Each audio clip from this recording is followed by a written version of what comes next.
The House of Asterion, and the queen gave birth to a son named Asterion. Apollodorus Library. I know that I am accused of arrogance and perhaps of misanthropy and perhaps even of madness. These accusations, which I shall punish in due time, are ludicrous. It is true that I never leave my house, but it is also true that its doors, whose number is infinite, by Asterion that is stand, open night and day to men and also to animals. Anyone who wishes to enter may do so. Here no womanly splendors, no palatial ostentations shall be found, but only calm and solitude. Here shall be found a house like none other on the face of the earth. Those who say there is a similar house in Egypt speak lies. Even my distractors admit that there is not a single piece of furniture in the house. Another absurd tale is that I, Asterion, am a prisoner. Need I repeat that the door stands open? Need I add that there is no lock? Furthermore, one afternoon I did go out into the streets. If I returned before nightfall, I did so because of the terrible dread inspired in me by the faces of the people, colorless faces, as flat as the palm of one's hand. The sun had already gone down, but the helpless cry of a babe and the crude supplications of the masses were a sign that I had been recognized. The people prayed, fled, fell prostrate before me. Some climbed up onto the stilobate of the temple of the axis. Others gathered the stones. One, I believe, hid in the sea. Not for nothing was my mother a queen. I can't mix with commoners, even if my modesty should wish it. The fact is, I'm unique. I'm not interested in what a man can publish abroad to other men, like the philosopher. I think that nothing can be communicated by the art of writing. Vexatious and trivial minutiae find no refuge in my street, which has been formed for greatness. I've never grasped for long the difference between one letter and another.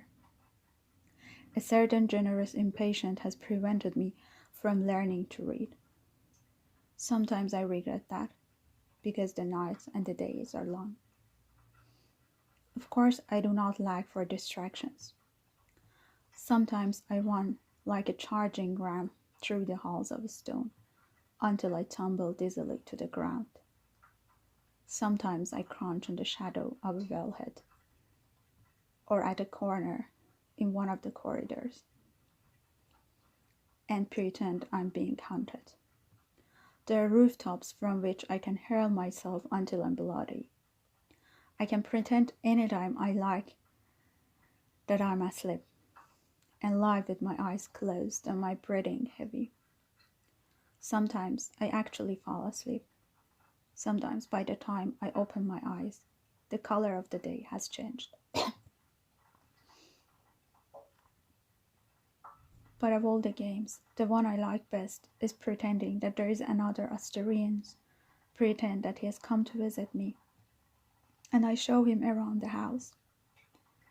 Bowing majestically, I say to him, "Now let us return to our previous, let us go this way, now out into another courtyard, or I know that you would like this rain gutter. Or now you'll see a cistern that has filled with sand, or now you'll see how the cellar forks."